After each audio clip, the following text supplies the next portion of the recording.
This e-learning is going to be creating a new appointment for a new customer and new patient. Neither the customer nor the patient have files in WiseOption yet. So although I am on not a precisely date that I want, I'm just going to grab, let's say that I want to schedule for the 29th at 10:30 a.m. Just pick the 10:30 slot and I double click. And when I do that, you're going to see that the date is already selected for the 29th and 10:30 a.m. I select the doctor. It's important to say which doctor. It's going to be for Dr. Susan. And it's going to be at the clinic. Every time you have your selections done, the labels become blue. So all the labels must be blue.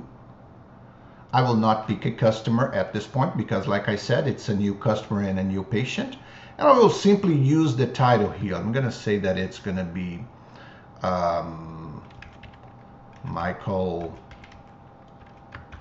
Deer. And I'm going to say 2 horses for lameness exam. I'm going to choose my lameness type. And because it's 2 horse, 30 minutes I think should be fine. And that's it for 10:30 on the 29th. And I just save my option. So now on the 29th for 30 minutes, I have Michael Deer.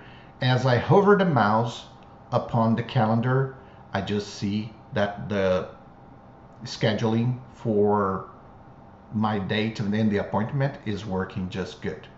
If you want to take a look on the week view, you go for, we're going to talk about blocks later, but I'm going to go for next week, and you're going to see here that looks just like, regular outlooks. If you want to show weekends, that's fine. It's up to you, but you can uncheck this box, and then Saturdays and Sundays will be out of scope.